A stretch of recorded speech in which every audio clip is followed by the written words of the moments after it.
علامہ صاحب وہ جنتی دروازے کا بھی بتا دیں، بہشتی دروازے کے حوالے سے بھی۔ بالکل، اس کے بارے میں بہت ساری علماء نے تشریحات و تفسیرات بیان کی ہیں۔ اب میں ناظرین کو اپنے انداز سے بتاتا ہوں۔ بعض لوگ اس پر بڑا اعتراض کرتے ہیں، جی بہشتی دروازہ ہے۔ میں نے ایک کتاب میں پڑھا تھا اور یہ کتاب ڈائجسٹ ٹائپ تھی، اس کے اندر اعلیٰ حضرت تاجدار گولڑا پیر سیدنا مہر علی شاہ صاحب رحمۃ اللہ علیہ آپ کے حوالے سے یہ بات لکھی۔ آپ جب حضرت بابا فرید الملت والدین والحق آپ کے مزار اقدس پہ گئے تو آپ نے بھی خواہش کا اظہار فرمایا کہ میں نے اسی دروازے سے گزرنا ہے۔ اچھا، یہاں پر ایک مولوی تھا، وہ بڑا اس پر تقریریں کرتا تھا، آگ بگولا ہوتا تھا، ہر جمعے سڑ کے اس کا منہ کالا ہوا تھا، وہ پتہ نہیں یہ کیا۔ اس کو جب پتا چلا نا کہ پیر مہر علی شاہ صاحب رحمۃ اللہ علیہ آ رہے ہیں، اس نے کہا یار بڑا پڑھا لکھا پیر ہے، سید ہے اور بڑا ٹنا ٹن مسئلے بیان کرتے ہیں، تو آج پتا چلتا ہے کیا جب پیر مہر علی شاہ صاحب ہے تو آپ نے بھی اظہار فرمایا۔ تو اس نے آ کر چند اس کے چمچے کڑچے بھی ساتھ تھے، میں تھوڑا پنجابی کا لفظ بول لیتا ہوں، تو انہوں نے آ کے شور مچانا شروع کر دی۔ وہ آ کے کہنے لگے یہ آپ جیسا پڑھا لکھا پیر، کیا یہ شرک نہیں ہے، فلاں نہیں ہے، یہاں یہ نہیں۔ آپ نے جب دیکھا نا کہ یہ پورا جناب گرم ہو چکا ہے، آپ نے فرمایا بھیا روک کے ہماری بھی بات سنو گے ذرا، سمجھ آئی؟ اعلیٰ حضرت تاجدار گولڑا رضی اللہ عنہ آپ فرمانے لگے بھائی بات یہ ہے کہ تو ایک دروازے پر اتنا آگ بگولا ہو رہا ہے، مجھے ایک بات بتا، کیا اس کے دلائل تجھے حدیث میں نظر نہیں آئے؟ اس نے کہا حدیثوں میں ہے ہی نہیں۔ فرمایا میں حدیث پڑھتا ہوں تیرے سامنے، آقا کریم علیہ السلام نے کیا یہ نہیں فرمایا انما القبر روضۃ من ریاض الجنہ او حفرۃ من حفرۃ النار، کہ یہ جو قبر ہے یا تو جنت کے باغوں میں سے ایک باغ ہے یا جہنم کے گڑھوں میں سے گڑھا ہے؟ کہا بالکل یہ حدیث ہے۔ فرمایا رک جا پھر۔ فرمایا جہنم کا گڑھا کس کی قبر ہوتی ہے؟ کہا کافر کی۔ فرمایا بابا کے بارے میں کیا کیا؟ کہہ رہے تھے تو مسلمان ہوتا، لاکھوں مسلمان کی اپنی نگاہ فیض سے۔ اچھا، فرمایا مسلمان ہیں بلکہ مسلمان گر ہیں؟ کہا بالکل۔ ولی کامل ہے؟ کہا بالکل۔ فرمایا مسلمان کی قبر کیا ہوتی ہے؟ تو وہ کہنے لگا وہ جنت کا باغ ہوتی ہے۔ تو فرمایا بھائی اگر جنت کا باغ ہے تو سنیوں کو ابھی اس مسئلے کی صحیح طرح سمجھ نہیں آئی ہے، ورنہ چاروں طرف سے دروازے وہ بہشتی لگا لیتے، یہ تو قدموں کی جانب سے لگا ہوا ہے۔ کیا کہنے، باغ اگر ہے تو اس کو جدھر سے بھی دروازہ لگاؤ گے تو وہ باغ کا ہی دروازہ ہوگا نا۔ اگر مومن کی قبر یہ جنت ہوتی ہے تو جدھر سے بھی دروازہ لگاؤ گے تو جنتی دروازہ ہی بنانا۔ بہت اچھے۔ آپ نے جب یہ سمجھایا تو وہ حیران و ششدر رہ گیا۔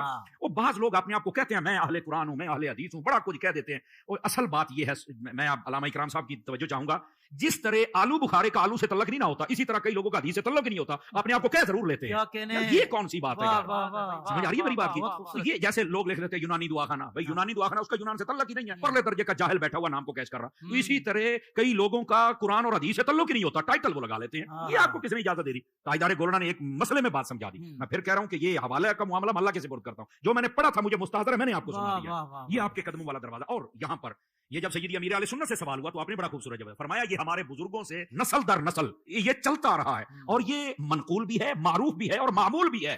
سمجھ آ رہی ہے؟ تو جب اتنی بات منقول و معروف و مشہور و معمول بیاہ ہو تو پھر ہم اس کا کیسے، ویسے بھی قبر جنت کا باغ ہے تو اس دروازے کو جنتی دروازہ کہنے سے مسئلہ کیا ہو رہا ہوتا ہے؟ ویسے بھی ضمنی معاملات ہوتے ہیں نا، ضمنی معاملات ہے، یہ کوئی عقائد کی اگر کوئی نہیں بھی مانتا اور اولیاء کو مانتا ہے اور اس کی عقائد ٹھیک ہے، دیٹس اوکے، لیکن یہ کہ اس کا یہ مطلب نہیں ہے کہ اس دروازے کی وجہ سے تم اولیاء کے دشمن بن جاؤ اور جو جاتے ہیں ان کو مشرک بنا دو، تو ایسی بات نہیں ہے۔ کیا دنیا میں بھی جنتی دروازہ ہو سکتا ہے؟ یا جنتی دروازہ بھی ہو سکتا ہے، اور حدیثوں میں تو جنتی آدمیوں کا بھی تو پتہ چلایا تھا نا، ہر نبی جنتی ہے یقینی طور پر۔ پھر صحابہ کرام 10 صحابہ مشہور ہیں جن کو جنت کی بشارت بزبان رحمت عالمیان صلی اللہ تعالی علیہ وآلہ وسلم دی گئی۔ پھر یہ تو قطعی جنتی، پھر مطلقاً ہر صحابی جنتی، پھر جس کا ایمان پر خاتمہ ہو وہ جنتی۔ جنتی دروازے کی حقیقت بتاؤں میں آپ کو، اس کی حقیقت یہ ہے کہ حضرت سیدنا خواجہ نظام الدین اولیاء رحمت اللہ تعالی علیہ کے بارے میں یہ منقول ہے کہ انہوں نے بیداری میں محبوب باری صلی اللہ تعالی علیہ وآلہ وسلم کی پیاری پیاری زیارت کی، اور وہ بھی اس حال میں کہ خلفاء راشدین کے ہمراہ سرکار صلی اللہ تعالی علیہ وآلہ وسلم اسی دروازے سے گزر رہے تھے جس کو آج کل بہشتی دروازہ کہتے ہیں۔ اور آقا صلی اللہ تعالی علیہ وآلہ وسلم نے ارشاد فرمایا جو اس دروازے سے گزرا وہ امن میں آ گیا۔